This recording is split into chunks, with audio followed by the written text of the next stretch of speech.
Towards the end of the 90s, the simple act of walking from left to right and smashing someone in the face with a metal bar became an increasingly rare pleasure. Unless you lived in Slough, of course. Sprite art, so long a staple of everything video games, was giving way to polygons and a more realistic 3D aesthetic.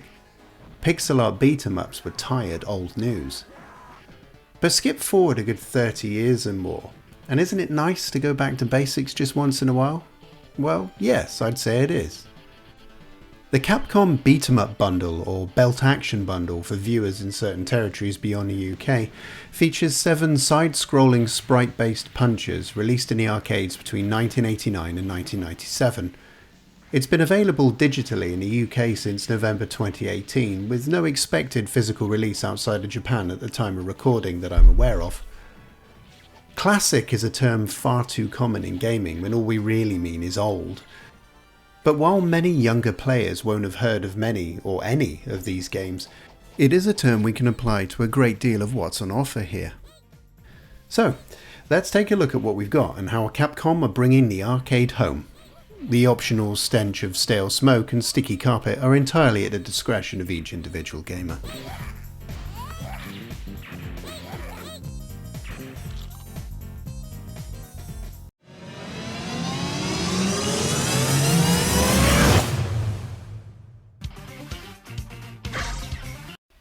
Despite being the oldest title in this collection, Final Fight is inevitably the headline act, something Capcom recognised by making it the first stop on the game's menu.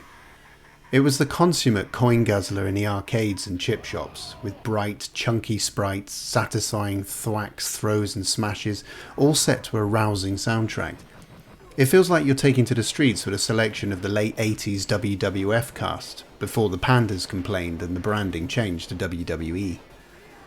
There's nothing too weird or convoluted here. It's a straightforward fight to save a daughter/girlfriend/mate, depending on which character you're playing, battering your way through crowds of willing fodder in recognisable American locales, and it's great fun. Tom Selleck on steroids alike, Mike Haggar has been a firm favourite with players ever since, turning up in some of Capcom's other work like Marvel vs. Capcom. No one rocks a pair of brown slacks and a man bag better.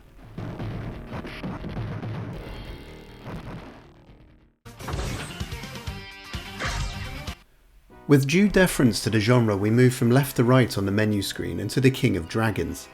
It's here that you might feel your first sense of disappointment with the package. This is the first of 2 Arthurian Legends/Dungeons & Dragons style games on offer, and when moving from Final Fight's screen-filling hulks, the character sprites may seem tiny in comparison and play with fewer moves. The levels are also far less detailed, looking more like the SNES conversion that Capcom developed rather than a high-end arcade port. But stick with it and you realise that you're being presented with a slightly different type of game. For a start, there are 5 varied characters on offer, each with reasonably pronounced strengths and weaknesses. There are also light RPG elements in that your character's health and weapons can be upgraded as you progress across the game, and you're at liberty to switch between them after every level if you fancy a change. Experimentation to see how powerful you can make each character is surprisingly engaging, even if the beards can't hold a candle to Mike Haggar's Freddie Mercury-tastic face fuzz.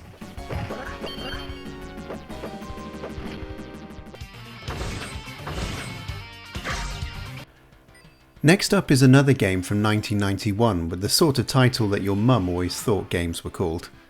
Captain Commando looks much more like a traditional arcade game and hints at the sort of joyful insanity that would feature in a lot of Capcom's 90s arcade work.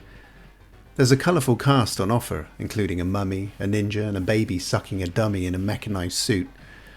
The movesets are largely uninspiring, however, with only the addition of a dash attack being anything significantly different from the 2 games discussed so far.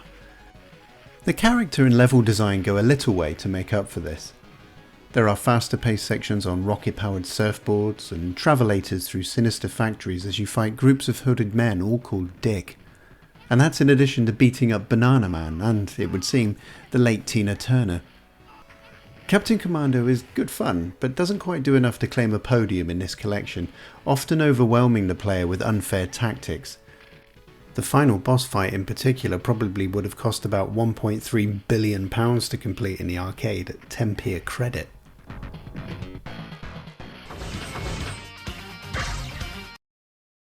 Knights of the Round comes next, and no, I haven't missed a word off the end there. It's up to the player to decide exactly what is round, apparently.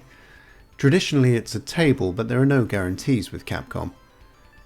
This is our second trip to Arthurworld, that's definitely a thing, and immediately it appears that they've spruced the place up a bit, with much more detail in every corner of the screen. Again, we're looking at cracking open chests and barrels to acquire points for power-ups, gradually transforming your chosen character into a more able, meaty, and in Percival's case, bald proposition. But the moveset is still no great evolution. There are no grabs, throws, or special moves, save for the ubiquitous 2-button Mega Crush attack that drains health in return for a bit of breathing space. There is an attempt to introduce a block/parry move in sword fights, but this is so tricky to pull off that it's redundant in the heat of battle. Generally you'll be mashing the one button in fights that go on a bit too long in certain sections.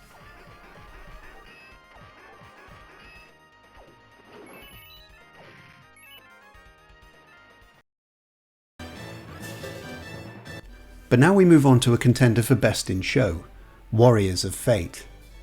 This is probably the fairest of the games on offer here.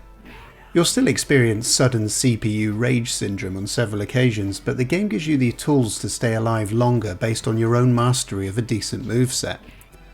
For once it's possible to battle people on your right and left at the same time without having to activate a Mega Crush or accept the inevitable as you get caught in a chain of punches. You have the agility to throw your sword one way, a slap the other, before fly kicking into a crowd and then throwing the last man standing the other way again to clatter those just getting back to their feet. It's all beautifully fluid for a game of this type, and it's one of the best looking games in the package.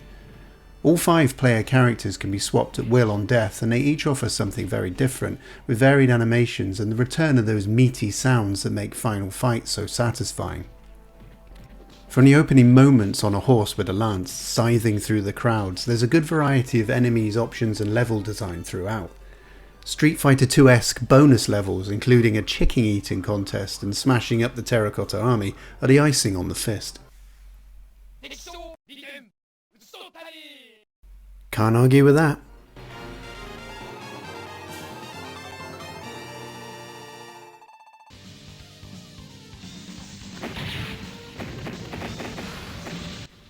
The penultimate title in this collection is a very different beast.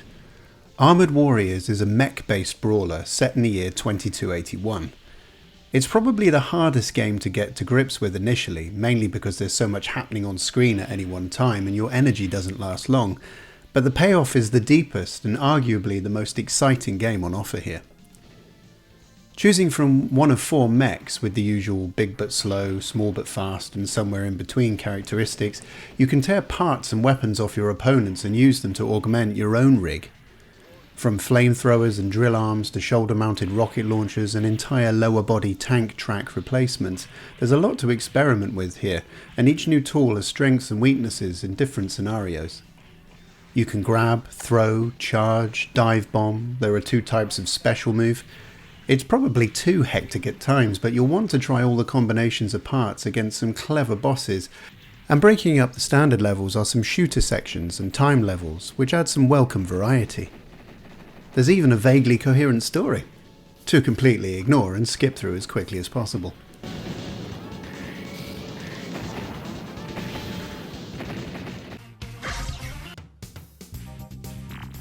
And finally, strap yourself in.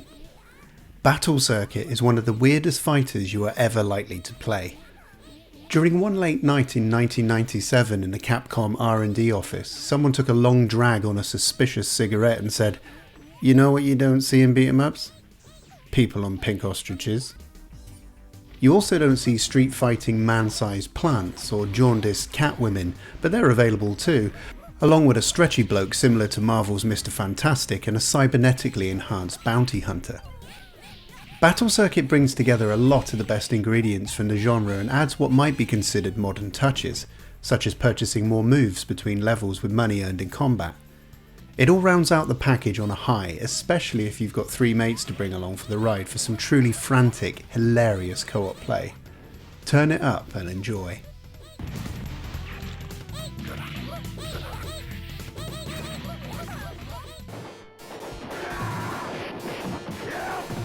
I'm still having a lot of fun with the Capcom Beat 'em Up bundle in 2023, and I expect that to continue in the years ahead.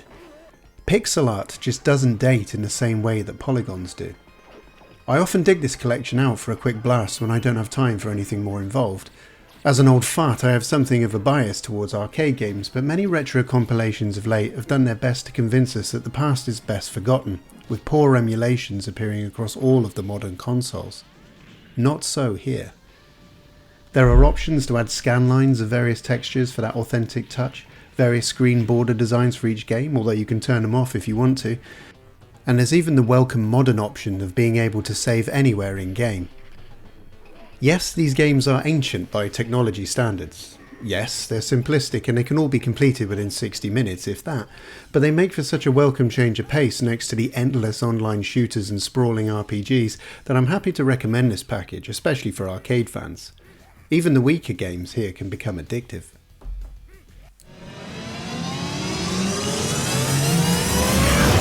Final score, 7 out of 10.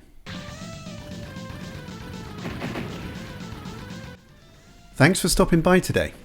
How do you like to punch people in the face, digitally speaking? I know there are a lot of modern brawlers, and check out my review for Teenage Mutant Ninja Turtles Shredder's Revenge, which is one of the very best out there at the moment. Let me have your favourites in the comments below, and I'll be covering more retro and modern action very soon.